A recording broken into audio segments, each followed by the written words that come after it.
This was interesting.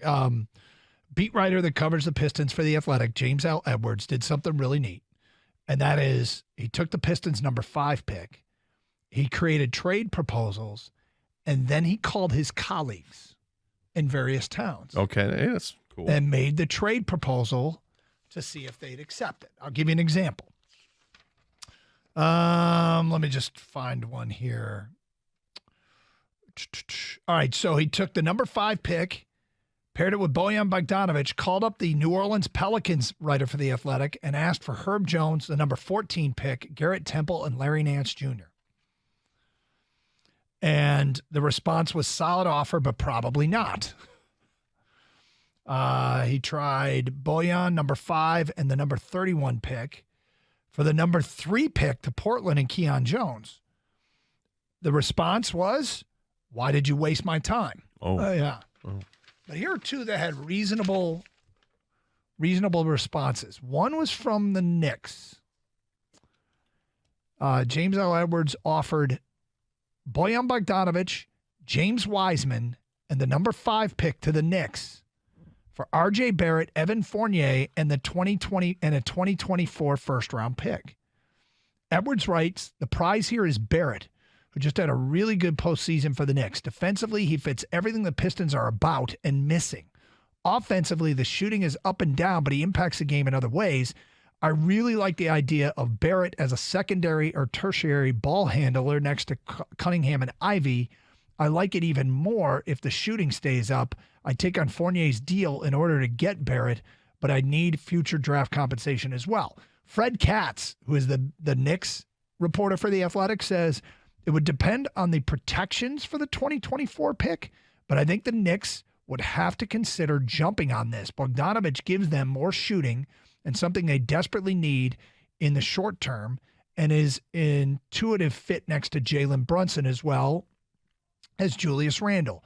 And most importantly, the 5th pick in a stacked draft would allow them to string along their young talent for even longer. I'm sure the Knicks would not feel great about parting with R.J. Barrett after a strong postseason for a 22-year-old, but this is a big haul in return. They're definitely listening to this verdict. You should be an assistant GM. He likes this trade. You don't. Well, I'm not sure. It sounds like it's a lot. I mean, if the Pistons are what the Pistons are giving up and what they're getting back, they're giving up on Wiseman, who I think we thought has a lot of potential. Obviously has a lot of potential, but, do you feel like you've already got that? You've got Jalen Duren, you've got Isaiah Stewart, you've got other people there ready to go. Why bother having this many more? Okay, this many big men. Okay. But R.J. Barrett coming back. Bogdanovic is a scorer. Mm-hmm. He can go for 40 any night. Barrett he's averaging like 20 points a game. It sounds good, but he's not a great shooter, but he plays defense. Yep.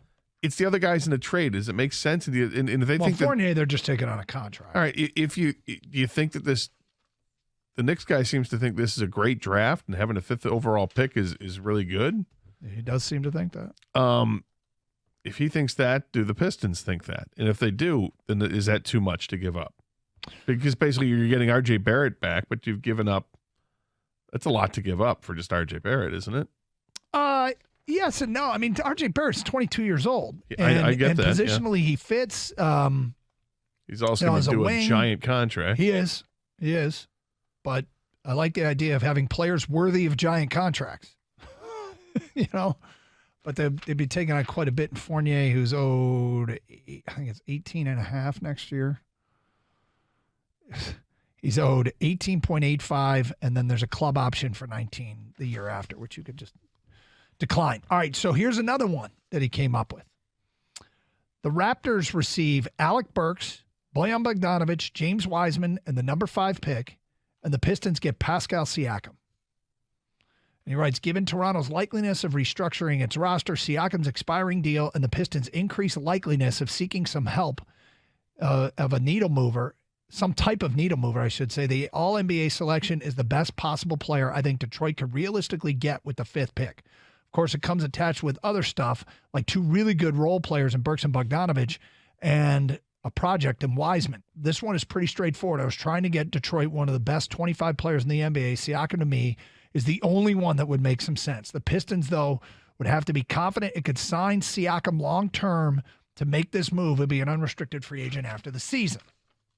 Toronto's beat reporter for The Athletic is Eric Kareen, and he writes, this is certainly the type of deal the Raptors would be looking at if they indeed want to move Siakam.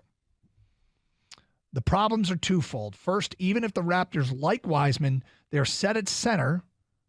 By the way, he spelled it Centre. Yeah, that's Toronto. There you go. Assuming they're bringing back Jakob Poeltl, which I expect they will. Not Poeltl. Yeah. Secondly, the Pistons fell to 5. Scoot Henderson or Brandon Miller would have been the clean lottery fits for the Raptors. Then he lists Thompson Twins, Cam Whitmore, Anthony Black. There is at least some overlap with Scotty Barnes and questions about their shooting, which the Raptors cannot really handle next to Barnes and Poeltl. In short, something like this is a possibility, but I think the Raptors try and engage Portland first. Verdict, solid offer. I prefer Siakam, the Siakam deal to the RJ Barrett deal. Well, it's effectively it's the same deal. Which would you rather have, Siakam or Barrett? Siakam's older. Yeah, parting with Alec Burks doesn't. Who cares, yeah. right? Yep. Wow, I don't mean that. That sounds harsh. mean. That sounds mean. I'm okay with parting with Alec Burks. How's that?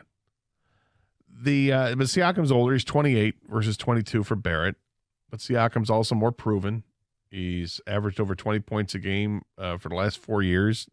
A career high this past season, 24 points a game. Mm-hmm. Grabs rebounds. He dishes the ball around. He's a great all-around player. I mean, I'd prefer that one to RJ Barrett.